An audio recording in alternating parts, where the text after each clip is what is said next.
নীলবন নামে এক বিশাল অরণ্যে হঠাৎ শুরু হলো ভীষণ খরা। গত ৬ মাস ধরে এক ফোঁটা বৃষ্টির দেখা নেই। বনের বড় বড় দিঘি শুকিয়ে ফেটে চৌচির হয়ে গেছে। নদীর জল তলানিতে ঠেকেছে।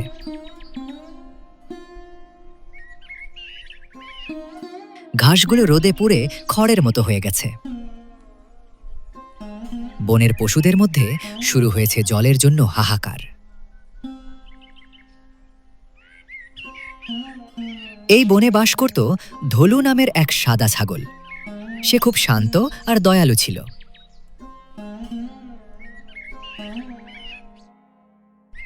অন্যদিকে চতুর নামের এক শেয়াল ছিল বনের সবচেয়ে ধূর্ত আর স্বার্থপর।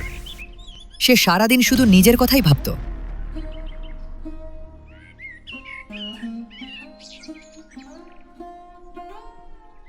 একদিন দুপুরের তপ্ত রোদে ধলু বনের এক শুকনো নালায় জলের খোঁজ করছিল।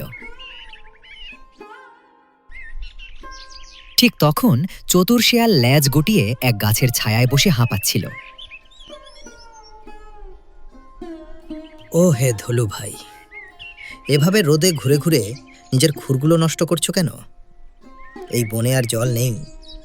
মরীচিকার পেছনে না ছুটে বরং কোথাও ছায়ায় বসে মৃত্যুর জন্য অপেক্ষা করো। না চতুর ভাই, হাল ছাড়লে চলবে না। আমাদের পূর্বপুরুষরা বলতেন, ওই যে দূরের পাথরগিরি পাহাড় আছে, তার উপর এক পুরনো শিব মন্দির আছে, সেখানে নাকি এক গোপন ঝরনা আছে। আমি সেখানেই যাচ্ছি। পাগল নাকি? অত উঁচুতে উঠতে উঠতে তোমার তো প্রাণ পাখি উড়ে যাবে। আমি বাপু এখানে বসেই থাকি। ধলু একা একাই পাথুরে পাহাড়ের দিকে রওনা হলো।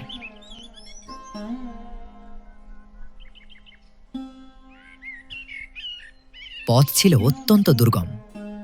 ধলুর জিভ শুকিয়ে কাঠ হয়ে গেছে, তবুও সে থামল না। এক জায়গায় সে দেখল এক বৃদ্ধ তৃষ্ণার্ত কুমির পাথরের ওপর বসে ধুঁকছে।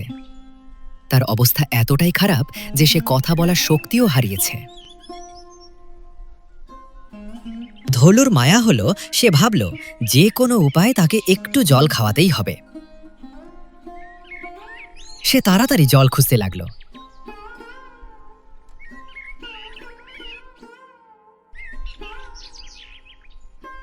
হঠাৎ ধলু দেখল একটি ছোট পাথরের গর্তে কয়েক ফোঁটা জল জমে আছে।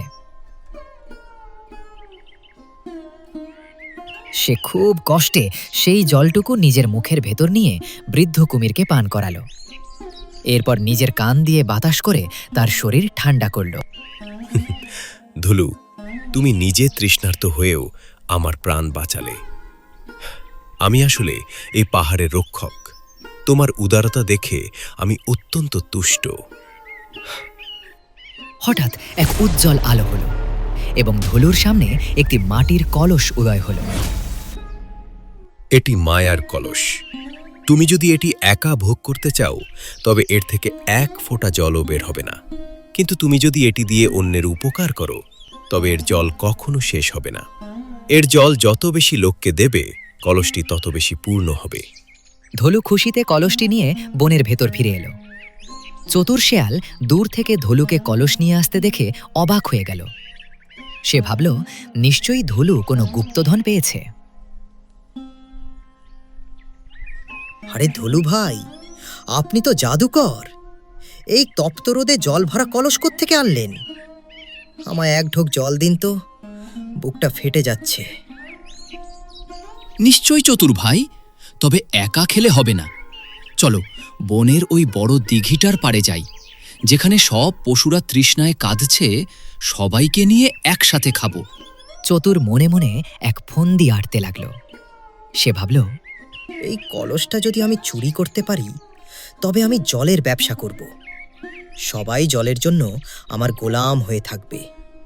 সেদিন গভীর রাতে যখন ধলু গভীর ঘুমে আচ্ছন্ন, চতুর নিঃশব্দে এসে মায়ার কলসটি চুরি করে বনের এক নির্জন গুহায় নিয়ে গেল। গুহায় গিয়ে চতুর আনন্দে নাচতে লাগল।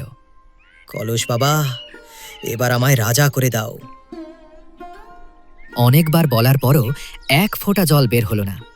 তার বদলে সেখান থেকে আগুন বের হতে লাগল।